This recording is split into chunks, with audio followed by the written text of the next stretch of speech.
Shalom, everyone, and thank you for joining me on another study through the book of Judges. If we don't learn from our ancestors and we continue to do what's right in our own eyes, we're destined to make the same mistakes, and we don't want to do that. So let's just jump right into it from chapter 7 where we left off last week, and I'll be reading out of the TS 2009 if you'd like to follow along. So let's jump right into it. And Yerubbabel, that is Gidon, and all the people who were with him rose up early and encamped by the fountain of Harod. So the encampment of Midian was on the north side of them by the hill of Morah in the valley. And Yahuwah said to Gidon, "The people who are with you are too many for me to give Midian into their hands, lest Israel boast against me, saying, 'My own hand has saved me.'" Right? And we see them fall into this trap later through the Bible too, right? They stop attributing their victories to the Most High, and they start taking all the glory for themselves. He's saying, not going to let them do that. They need to know that it was me, right? So let's keep reading, verse 3.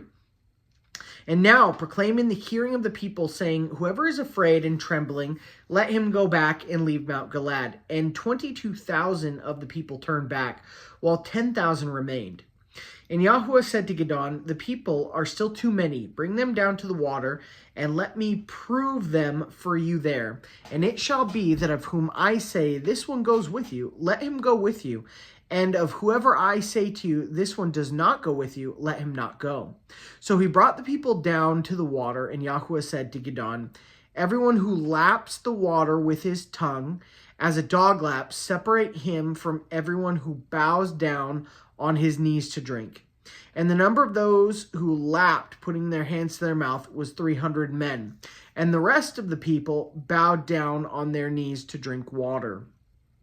And Yahuwah said to Gidon, 'By the 300 men who lapped, I save you, and shall give Midian into their hands. Let all the people go, each to his place.' And the people took food and their shofars in their hand, and he sent away," actually that's shofarat, I believe it's shofar. Some of these transliterated words in here, not super familiar with. It says shofarat, I believe it's a shofar. You have to double check me on that one. But we'll pause here for a second anyways, because you ever wonder where the real story of 300 came from?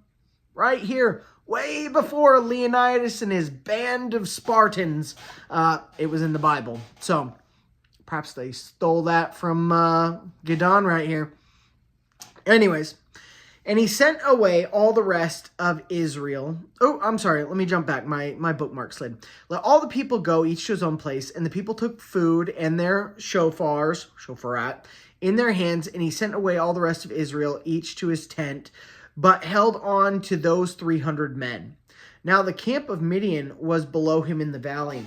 And it came to be on that night that Yahuwah said to him, 'Arise and go down against the camp, for I have given it into your hands.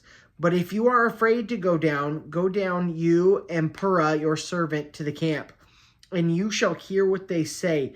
And after that let your hands be strengthened, and you shall go down against the camp.' So he went down with Purah his servant to the edge of the formation of 5 who were in the camp. And Midian, the Amalek, and all the people of the east were lying in the valley, as many as locusts, and their camels were as numerous as the sand by the seashore. And Gidon came, and see, a man was relating a dream to his companion, and said, 'See, I had a dream, and see, a loaf of barley bread tumbled into the camp of Midian. And it came to the tent and struck it so that it fell and overturned, and the tent fell down.'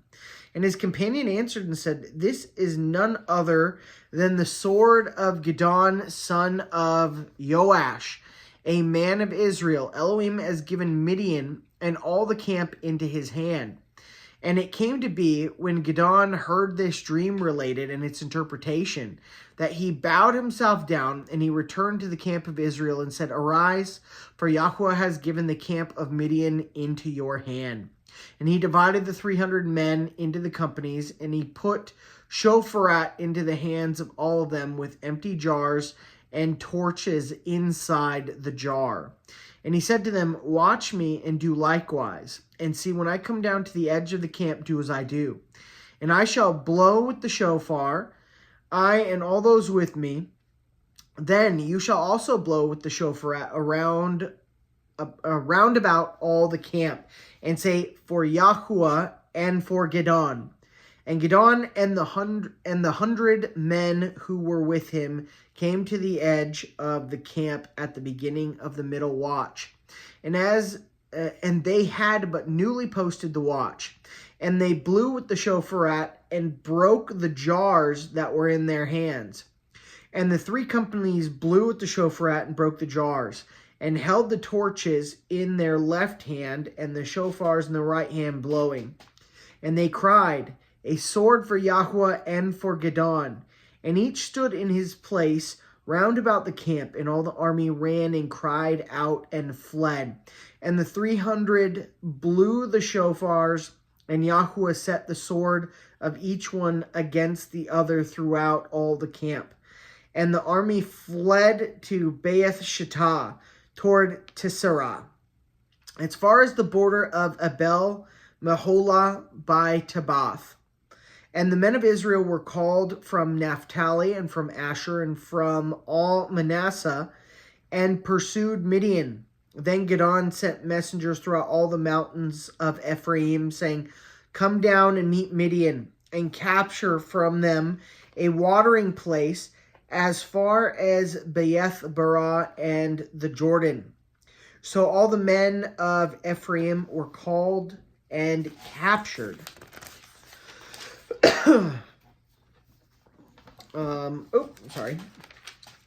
So all the men of Ephraim were called and captured the watering place as far as Baeth Barah and the Jordan. And they captured 2 princes of Midian, Oreb and Zeeb, and killed Oreb at the rock of Oreb, and Zebed they killed at the winepress of Zeed, while they pursued Midian. And they brought the heads of Oreb and Zebed to Gidon beyond the Jordan. All right, we'll take a sip here. Chapter 8. And the men of Ephraim said to him, what is this you have done to us by not calling us when you went to fight with Midian? And they contended with him sharply, and said to him, what have I done as compared with you? Are the gleanings of Ephraim not better than the grape harvests of Abazer? Elohim has given into your hand the princes of Midian, Oreb and Zeeb. And what was I able to do as compared with you? And he had said that their rage toward him subsided. And Gidon and the 300 men who were with him came to the Jordan, passing over, weary yet pursuing. And he said to the men of Sukkot, please give loaves of bread to the people who follow me, for they are weary. And I am pursuing Zebah and Salmunna, sovereigns of Midian. But the leaders of Sukkot said, are the hands of Zebah and Salmunna now in your hand, that we should give bread to your army? And Gidon said, because of this, when Yahuwah has given Zebah and Salmunna into my hands, I shall tear your flesh with the thorns of the wilderness and with briars. That doesn't sound good. And he went up from there to Penuel and spoke to them in the same way.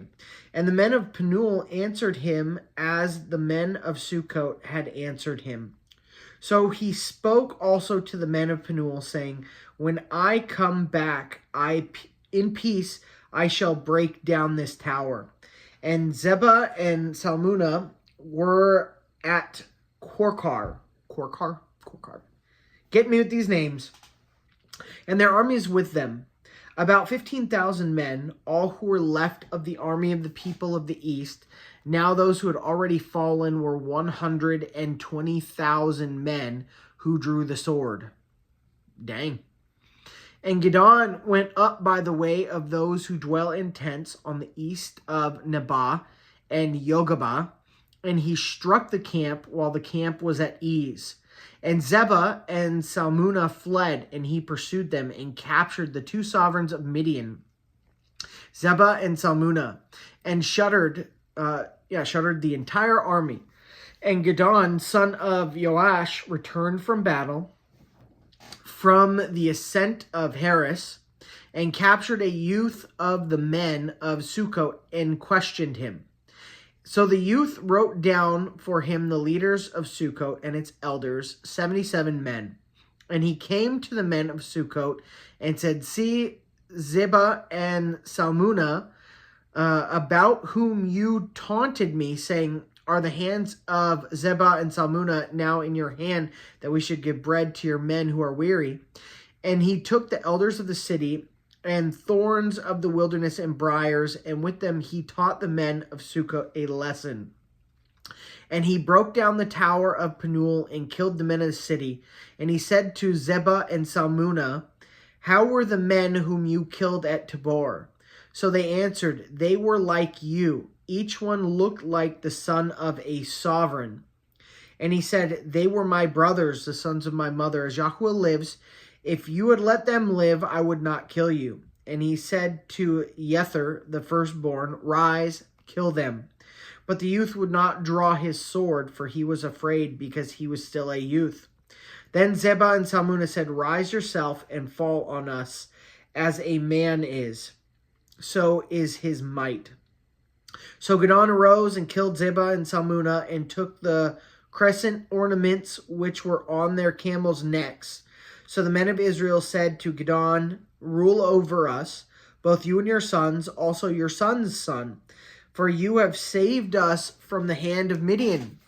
But Gideon said to them, "I do not rule over you, nor does my son rule over you. Yahweh does rule over you." Amen, as he rules over all of us. And Gideon said to them, "I have a request to make of you, that each of you give me the ring from his spoil." For they had rings of gold, because they were Ishmaelites. And they said, "We shall certainly give them." And they spread out a garment, and each man threw into it the ring from his spoil. And the weight of the gold that requested was 1,700 pieces of gold. Besides the crescent ornaments and the pendants and purple robes which were on the sovereigns of Midian, and beside the chains that were around their camels' necks.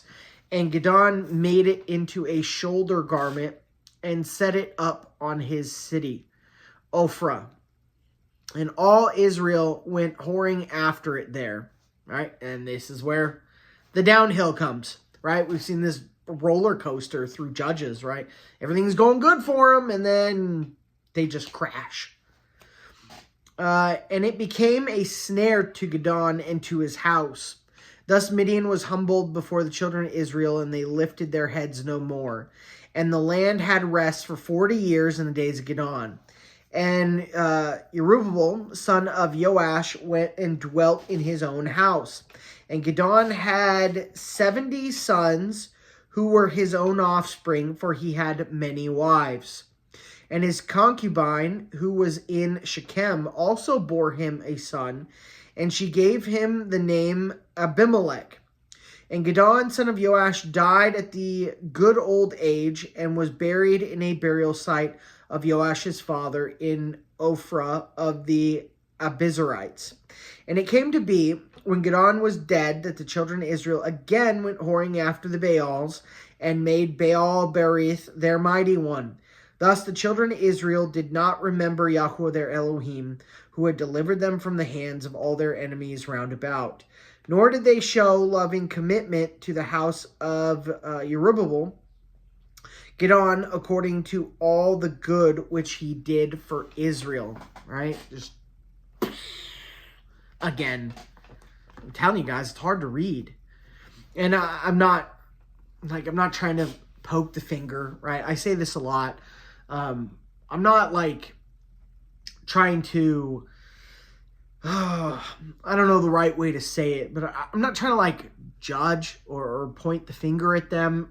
For all we know, we would have done the exact same thing if we were alive at that time. You know, I'm not trying to like degrade them or anything, but looking back, like outside looking in, like being able to examine everything from a 10,000 foot view, like knowing history and what happened, it's just so hard to read it. over and over again. Like, we're in Judges, right? We're just, what, 2 books out of the Torah, and it's just like, ever since the Exodus, it has been a one train wreck after another, right? And they pull themselves back, and then they just crash again, and then they pull themselves back, and then they just crash again, right? It's like we're just incapable of continuing to live holy, righteous lives. And I know it's not impossible, right? The Bible tells us it's not, clearly over and over again. And I know that everything happens for a reason. All of this is to show Yah's sovereignty over us. And I mean, there's prophecy of this happening way back in the Torah, that they were going to do this, right? He says, as soon as I send you into the land, you guys are going to do crappy stuff again. And that's exactly what they did. Through Joshua, through Judges, I mean, the train wreck, right? So, obviously, he needed to do that, to show us. All of this Bible, all of prophecy is to really show us his power and that he's way, way above us. And I just don't know how we keep missing it, how we keep failing, and it's just hard. Like, I don't want to fail anymore, and I know many of you guys, if you're watching this study, guaranteed you don't want to fail either. So let's just try to learn from it, and do our best, and not, I don't want to judge or condemn, or, these are our ancestors, right? Even if you're not blood related, even if you're not one of the blood members of these tribes, and honestly, we have no way of knowing. There's no way to know if you are in really any of these tribes. Possibly you could know if you're a blood member of the tribe of Judah or Benjamin or Levi. Those are the only bloodlines that have been, retained through history. And they've clearly been corrupted too. They got corrupted in Babylon. There's a lot of evidence about that in the Bible and outside of the Bible. But either way, you could never know if you were one of the 10 northern tribes that got dispersed into Assyria. I have absolutely no way of knowing if I'm actually blood related to any of these tribes or not. And nobody could tell you. Nobody could know. I've seen a lot of people, over the years on TikTok and YouTube, and they're like, oh, I'm a member of the tribe of Manasseh. And whenever I see one of those, I'm like, really? How do you know that? Like, how do you know that? Show me, prove it. And I never have gotten one legitimate response ever. And it's just because you can't know. Like, he dispersed them into the rest of the world. We could very well be blood related, but even if we're not, these are still our ancestors, because we're getting grafted in to that tree, the tree of these people, and we got to learn from them and really try to not make the same mistakes and teach our kids. That's the most important part, is making sure that whoever is succeeding us is off on the good path, and they just don't get too content in whatever it is. Look at the world around you. It's a world that's easy to get content in. I think that's coming to an end quickly. But if I'm wrong, obviously they're going to make it more and more easy to get content in all of this paganism and sin and lawlessness. And we got to make sure that our kids actually carry the torch after us. You know what I mean? And they just, I really, it would kill me to be a righteous person, and raise up my kids and die, thinking everything's fine, and then be able to watch them as time goes by. We can't do that. But just saying, again, 10,000 foot view, let's say I could, actually look over them, and then to watch them just go downhill. It's just, it would really hurt, even if it wasn't directly my kids. It would really hurt if it was directly my kids, but if it was their kids, my grandkids or great grandkids or so on and so forth, anyone in my line, if I had a line that continued forward and they all just steadily, it would hurt me, so I don't want that for my kids. I know you don't want that for your kids. Like I said, if you're watching the study, I know you're walking in the way. These videos don't get passed around the internet. You have to really be digging your heels in to get to this point. where you're trying to study line by line and learn how to keep the Torah and walk in the footsteps of Messiah Yeshua and actually learn from what has been preserved in the whole Bible for us. So I know if you're here, you're digging your heels in. So let's not let our kids drop the torch. You know what I mean? Let's do our very best and let's keep learning from our ancestors. Let's read the book, see where they went wrong, and try our very best to avoid doing the same thing. And, sometimes it's easy, sometimes it's not easy. So, like I said, do your best and then forget the rest, dust yourself off when you fall, learn. None of us are walking out Torah perfectly right now. At least not in worldly, earthly eyes. Maybe to Yah, a good number of you guys are walking perfectly.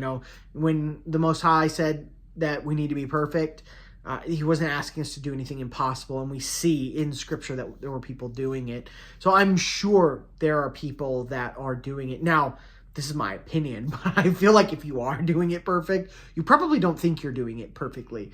Because, once you get to that point, and just from my experience, I'm not saying that's for sure the way it is, but just from my experience and the amount of people I've talked to, it just really seems like when you get to a point where you're like, I'm at the top of my walk, that's when pride and arrogance and stuff starts to creep in, and then you start just spiraling downhill, just like the people we're reading about right now. So, if you are walking perfectly, you probably don't think you are. So, that's, again, totally my opinion there. I have no way of knowing if you guys are walking perfectly.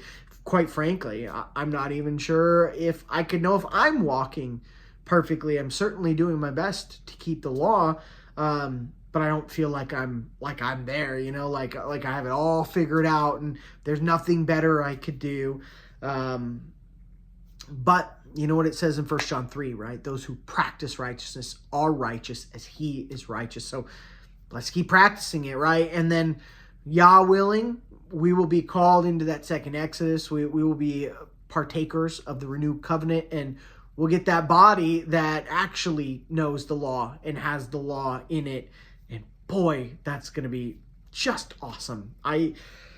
No more gray areas, no more arguing with folks about pronunciations or calendars or anything else. So think about it. Think about a world where we don't argue about, godly things ever again, because we all already know it. We all just know, and we're all on the same page, and none of us need to butt heads with each other. None of us need to debate or argue or try to usurp power from another. Like, we all know our positions. We all know everything that is right and wrong, and there is no more debate. There is no more gray area. There's no more questioning. Like, imagine that. Like, that definitely sounds like heaven to me. Heaven on earth, man. That I would love that if we were all just on the same page and we were all like, we all knew. If we all knew that we were doing everything right all the time and didn't need to fight with anybody about it, didn't need to argue, didn't need to have any questions lingering in your mind about, oh, hey, am I doing it this way? Or, are there really implications for if I'm not doing it the right way? And, all those things that we all battle with all the time, right? Myself included. I've been in this for a little while, and I've had the privilege of reading a lot of scripture and helping a lot of people with their questions over the years. And that's definitely helped me get to a better understanding, but it's not like I have it all figured out. Like I'm the wise sage you need to go to for all of your biblical need. Like, I wish I was that person, I'd love to be that walking encyclopedia of, hey, this is right, this is wrong, this is what you should be doing, this is what you shouldn't be doing. Like, we know the obvious stuff, right? Like, the obvious stuff is obvious stuff. It's right there in front of you. Don't steal. Don't lie. Don't murder. Don't commit adultery. Good, right? Easy. But some of this other stuff, and especially the inner battle. I know I'm getting off on a tangent, so forgive me, but especially the inner battle inside you. And I've talked to many of you about it. I have it. Paul talks extensively about the inner battle that you're like, your flesh is your enemy. So that's the hard part of walking in Torah. And there's just some stuff that, I don't know. I wish I had it all figured out. I don't. I'm sure many of you wish you had all figured out too, and you don't. None of us does. But we're doing the best we can, and let's continue to do the best we can. And the more time we spend buried in the book, learning, the easier it gets, and the more knowledge we have moving forward. So anyways, let's get back into it. Let's read chapter 9. And Abimelech, son of Jerubbaal, went to Shechem, to his mother's brothers, uncle, and spoke with them, and with all the clan of the house of his mother's father, saying, Please speak in the hearing of all the masters of Shechem, which is better for you, that 70 men, all of the sons of Jerubbaal, rule over you, or that one man rule over you. And you shall remember that I am your own flesh and bone. And his mother's brothers spoke all these words concerning him in the hearing of all the masters of Shechem, and their heart inclined towards Abimelech. For they said, He is our brother. And they gave him 70 pieces of silver from the house of Baal Berith, with which Abimelech hired worthless and reckless men. And they followed him. And he went to his father's house at Ophrah and killed his brothers, the 70 sons of Jerubbaal, on one stone. Sounds like a real nice guy there. Crazy, right? Just crazy. I can't even believe anybody is just like, hey, you know what? I'm just going to go murder all my brothers. It's that, that should please the Most High. And clearly they're not trying to please the Most High here, but I just can't imagine, these people, what's going through their heads. But Jotham, the youngest son of Jerubbaal, was left because he hid himself. And all the masters of Shechem gathered together, and all of Beth Milo, and they went and made Abimelech sovereign beside the terebinth tree at the post that was in Shechem. And they informed Jotham, and he went and stood on top of Mount Gerizim, and lifted his voice and cried out and said to him, Hear me, you masters of Shechem, and let Elohim hear you. The trees went forth to anoint a sovereign over them, and they said to the olive tree, Reign over us. And the olive tree said to them, Shall I leave my oil, with which they esteem mighty ones and men, and go to sway over trees? Then the trees said to the fig tree, Come, reign over us. And the fig tree said to them, Shall I leave my sweetness and my good fruit, and go to sway over trees? Then the trees said to the vine, Come, reign over us. And the vine said to them, Shall I leave my new wine, which rejoices mighty ones and men, and go to sway over trees? Then all of the trees said to the bramble, Come, reign over us. And the bramble said to the trees, If in truth you anoint me as sovereign over you, come, take shelter in my shade. But if not, let fire come out of the bramble and devour the cedars of Lebanon. And now, if you have acted in truth and integrity in setting up Abimelech to reign, and if you have acted well with Jerubbaal and his house, and have done to him as his hands did to you, for my father fought for you and risked his life, and delivered you out of the hand of Midian. But you have risen up against my father's house today, and killed his 70 sons on one stone, and set up Abimelech, the son of his female servant, to reign over the masters of Shechem, because he is your brother. If you have acted in truth and integrity with Jerubbaal and with his house this day, then rejoice in Abimelech, and let him also rejoice in you. But if not, let fire come down out from Abimelech, and devour the masters of Shechem and Beth Milo, and let fire come out from the masters of Shechem and from Beth Milo, and devour Abimelech. Then Jotham ran away and fled, and he went to Beer and dwelt there for fear of Abimelech his brother. And Abimelech governed Israel 3 years. And Elohim sent an evil spirit between Abimelech and the masters of Shechem. And the masters of Shechem acted treacherously against Abimelech, in order that the violence done to the 70 sons of Jerubbaal might come, and their blood be laid on Abimelech their brother who killed them. and on the masters of Shechem, who strengthened his hands to kill his brothers. And the masters of Shechem set men in ambush against him on the tops of the mountains, and they robbed all who passed over by him along the way.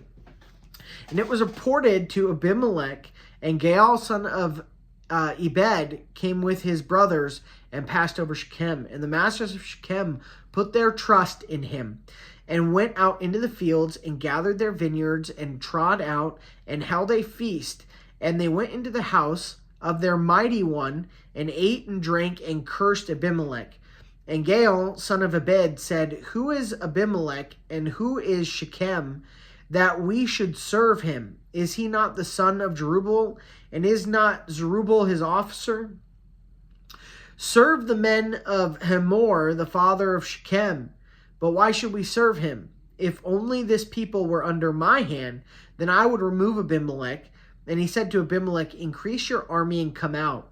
And when Zubal, the governor of the city, heard the words of Gaal, son of Ebed, his displeasure burned, and he sent messengers to Abimelech by deceit, saying, See, Gaal, son of Ebed, and his brothers have come to Shechem, and see, they are besieging the city against you. And now get up by night, you and the people who are with you, and lie in wait in the field. And it shall be, as soon as the sun is up in the morning, then rise early and rush upon the city, and see, when he and the people who are with him come out against you, you shall do to them as your hand finds to do. And Abimelech and all the people who were with him rose up by night and laid in wait against Shechem in 4 companies. Now Gaal, son of Ebed, went out and stood in the entrance to the city gates, and Abimelech and the people who were with him rose from lying in wait. And when Gaal saw the people, he said to Zebul, See, people are coming down from the tops of the mountains. But Zebul said to him, You are seeing the shadows of the mountains like men. And Gaal spoke again and said, See, people are coming down from the high parts of the land, and another company is coming from the diviner's terebinth tree. And Zebul said to him, Now where is your mouth with which you said, Who is Abimelech that we should serve him? Are not these the people whom you despised? I beg you, go out and fight them now. So Gaal went out against, leading the masters of Shechem, and fought Abimelech. And Abimelech pursued him, and he fled from him. And many fell wounded up to the entrance of the gate. And Abimelech stayed at Arumah. And Zebul drove out Gaal and his brothers, so that they should not dwell in Shechem. And it came to be the next day that the people who went out into the field, and they informed Abimelech. And he took his people and divided them into 3 companies, and laid in wait in the field, and looked and saw the people coming out of the city. And he rose against them and struck them. And Abimelech and the company that was with him rushed forward and stood at the entrance of the gate of the city.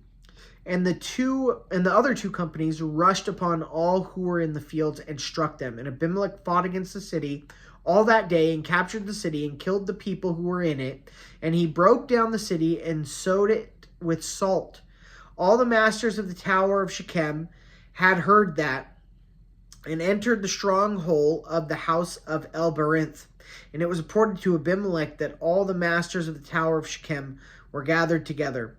So Abimelech went up to Mount Salmon, he and all the people who were with him. And Abimelech took an axe in his hand, and cut down a branch from the tree, and took it and laid it on his shoulder. Then he said to the people who were with him, What you have seen me do, hurry, do as I have done. And all the people likewise cut down each one his own branch, and followed Abimelech, and put them against the stronghold, to set the stronghold on fire above them, so that all the men of the tower of Shechem died, about 1,000 men and women. Abimelech then went to Thibits, and he encamped against Thibits and captured it. However, there was a strong tower in the city, and all the men and women and the masters of the city fled there and shut themselves in, and went up to the top of the tower. And Abimelech came to the tower and fought against it, and approached the door of the tower to burn it with fire. But a certain woman dropped an upper millstone on the head of Abimelech and crushed his skull. He then immediately called the young man, his armor-bearer, and said to him, "Draw your sword and kill me, lest men say of me, a woman killed him." And his young man thrust him through, and he died. And when the men of Israel saw that Abimelech was dead, each one went to his own place. Thus did Elohim repay the evil of Abimelech, which he had done to his father to kill his 70 brothers. And all the evil men of Shechem Elohim turned back on their own heads, and the curse of Jotham, son of Jerubbaal, came on them. All right. Let's call it there for tonight, Yah willing. We'll pick it up at chapter 10 next week. Very interesting chapters to read and consider. Anyways, thank you guys for spending another study with me through Judges. I look forward to the next one with you guys. If you need anything, feel free to reach out to me, sheepdogministries@hotmail.com.